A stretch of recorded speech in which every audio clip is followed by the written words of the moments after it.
हम अक्सर सोचते हैं कि बड़ी बड़ी लड़ाइयां मैदान में लड़ी जाती हैं, तलवारों से, भालों से।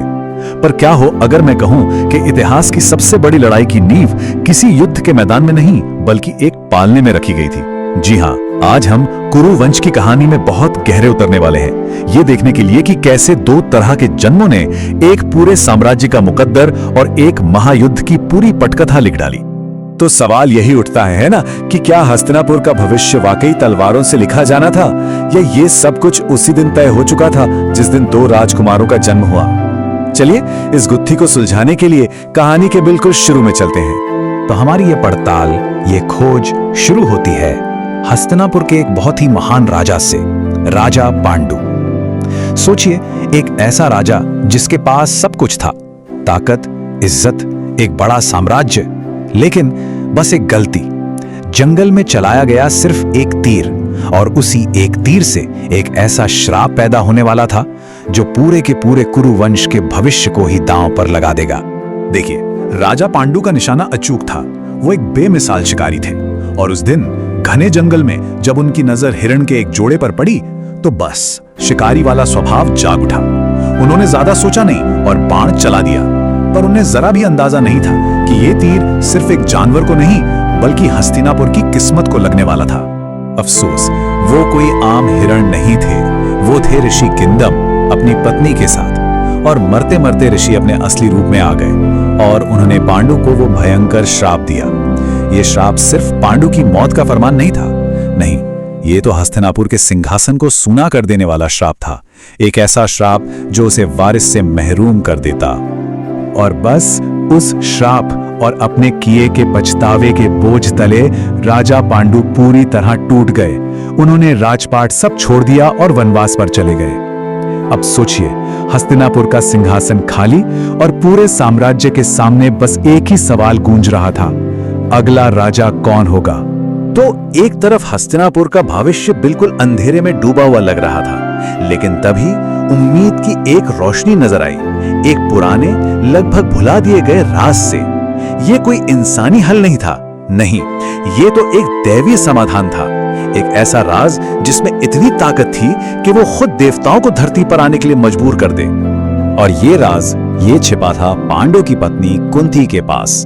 बात ये थी कि अपनी जवानी में उन्हें ऋषि दुर्वासा से एक चमत्कारी वरदान मिला था, एक मंत्र, और इस मंत्र की शक्ति जबरदस्त थी। वो जब चाहें किसी भी देवता का आह्वान कर सकती थी और उनसे ठीक उन्हीं के जैसे गुणों वाला पुत्र पा सकती थी। तो देखिए कहानी की कड़ियां कैसे जुड़ रही हैं। एक शराब जिसने संकट खड़ा किया, और उसी संकट का हल एक पुराने वरदान में छुपा हुआ था।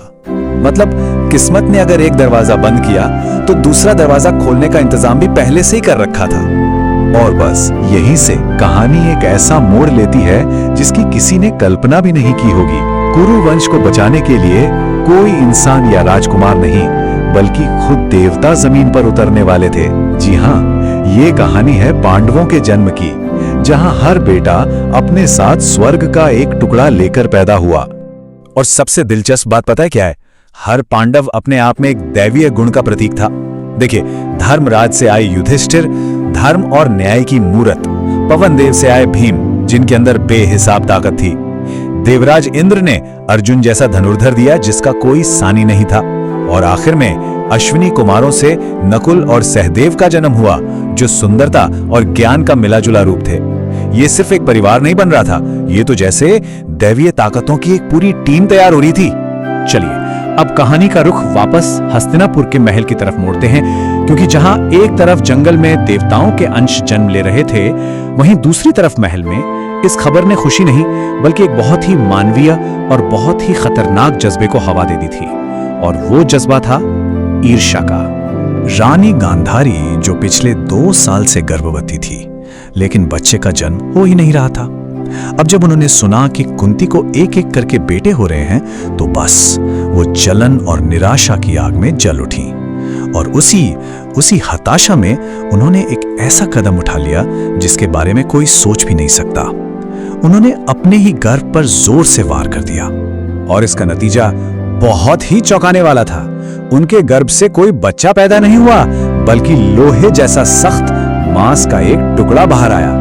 एक पल के लिए तो ऐसा लगा जैसे गांधारी की मां बनने की सारी उम्मीदें हमेशा के लिए खत्म हो गईं। लेकिन तभी वहां महर्षि व्यास पहुंचे। उन्होंने अपने ज्ञान और अपनी विद्या से उस मांस के पिंड के 101 टुकड़े कर दिए। जरा सोचिए इस फर्क को। एक तरफ थे 5 दैवी जन्म और दूसरी तरफ एक ही मांस के पिंड से 101 जिंदगियां तैयार की जा रही थीं। यहीं से कहानी के 2 रास्ते बिल्कुल अलग होने वाले थे। फिर उन सभी टुकड़ों को घी से भरे मटकों में बड़े ध्यान से रखा गया। कह सकते हैं कि ये एक तरह की प्राचीन बायोटेक्नोलॉजी ही थी, जहां एक कंट्रोल्ड एनवायरनमेंट में जीवन को पनपने का मौका दिया जा रहा था। और फिर पूरे 2 साल के लंबे इंतजार के बाद उन मटकों से 100 बेटे और एक बेटी ने जन्म लिया। यही कहलाए कौरव। तो कौरवों का जन्म तो हो गया, लेकिन उनके सबसे पहले बेटे दुर्योधन के पैदा होते ही ऐसा लगा जैसे खुद कुदरत ने खतरे की घंटी बजा दी हो। ये सिर्फ कोई छोटे मोटे अपशगुन नहीं थे, नहीं, ये तो आने वाले महाविनाश का खुला ऐलान था। जिस पल दुर्योधन ने जन्म लिया ना, मानो पूरी की पूरी कुदरती विद्रोह पर उतर आई।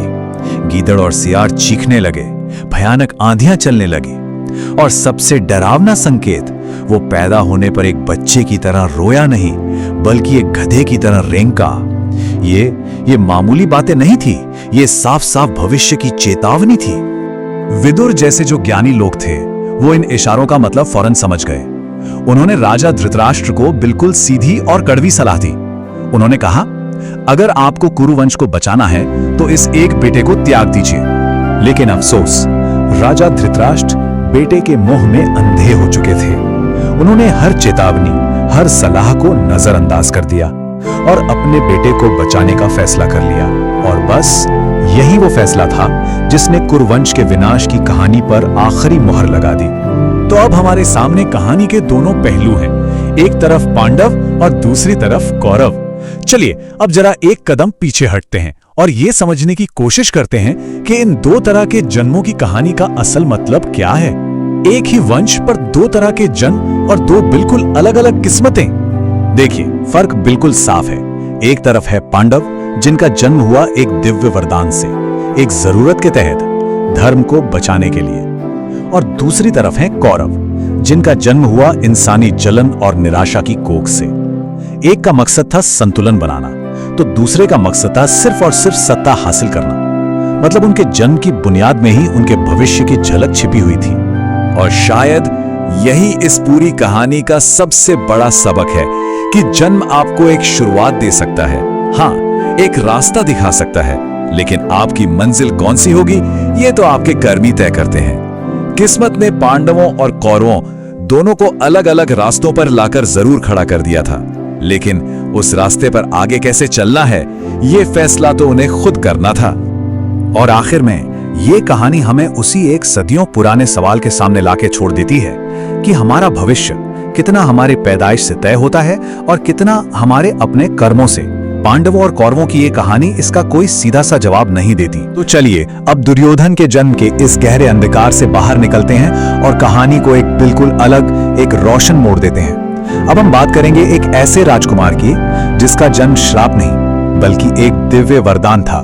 जी हाँ, यहाँ से कहानी पूरी तरह पलट जाती है। जरा देखिए, दोनों राजकुमारों के जन्म में कितना बड़ा फर्क था।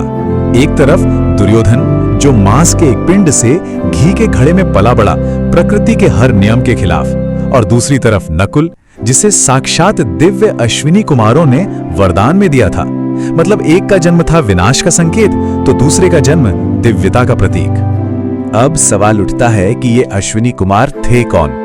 तो सुनिए, वो थे देवताओं के वैद्य, जी, देव चिकित्सक, सौंदर्य, चिकित्सा और दिव्य ज्ञान के स्वामी माने जाते थे। और पांडु की पत्नी माद्री ने जब महर्षि दुर्वासा से मिले मंत्र से उनका आवाहन किया तो उन्हीं के वरदान से नकुल और सहदेव का जन्म हुआ। मतलब नकुल की रगों में देवताओं का अंश था, उनका वंश सीधा देवलोक से जुड़ा था। देखिए, ज्यादातर लोग नकुल को सिर्फ उनके रूप सौंदर्य के लिए ही जानते हैं, पर सच तो यह है कि उनके अंदर कुछ ऐसी कमाल की, ऐसी गुप्त शक्तियां थीं जिनके बारे में बहुत कम ही बात की जाती है। और ये शक्तियां दुर्योधन की तरह विनाशकारी नहीं थी, बल्कि जीवन देने वाली थी। तो चलिए देखते हैं नकुल के वो 3 महाकौशल। सबसे पहला, अश्वविद्या। वो घोड़ों और दूसरे जानवरों की भाषा समझते थे। सोचिए, और सिर्फ समझते ही नहीं थे, उनकी हर बीमारी का इलाज भी कर सकते थे। दूसरा कौशल था आयुर्वेद का गहरा ज्ञान। वो इंसानों और जानवरों के ऐसे ऐसे रोगों का इलाज कर देते थे जो लाइलाज माने जाते थे। और तीसरा, ओहो, उनकी तलवारबाजी। अरे उनकी गति और सटीकता का तो कोई जवाब ही नहीं था, अविश्वसनीय। और उनकी तलवारबाजी किस दर्जे की थी, इसका एक उदाहरण सुनेंगे तो हैरान रह जाएंगे। ग्रंथ बताते हैं कि जब नकुल तेज बारिश में घुड़सवारी करते थे ना, तो अपनी तलवार इतनी तेजी से चलाते थे कि बारिश की एक एक बूंद को हवा में ही काट डालते थे। और जब वो वापस लौटते तो उनके शरीर पर पानी की एक बूंद तक नहीं होती थी। जरा कल्पना करके देखिए, क्या अद्भुत, क्या अविश्वसनीय कौशल रहा होगा ये। तो अब हम आ गए हैं कहानी के उस मोड़ पर जहां इन दोनों राजकुमारों की तकदीर और ताकत आमने सामने खड़ी है।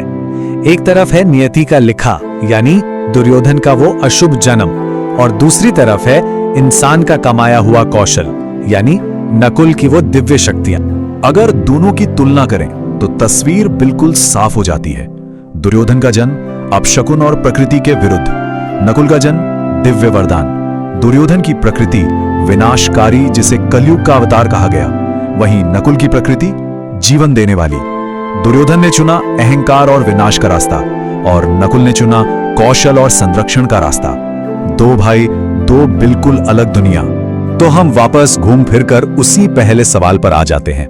क्या दुर्योधन का विनाश उसके अशुभ जन्म में ही तय हो गया था और उसने बस अपने कर्मों से उस भविष्यवाणी को सच कर दिखाया, या फिर नकुल की महानता सिर्फ एक वरदान नहीं थी, बल्कि वो उसका कौशल था जिसने उस वरदान को सार्थक बनाया? आखिर में ज्यादा शक्तिशाली क्या है, वो संकेत जो हमें जन्म के साथ मिलते हैं, या वो कर्म जो हम अपनी जिंदगी में करते हैं? ये एक ऐसा सवाल है जिसका जवाब शायद हम सबको अपने अंदर ही खोजना होगा।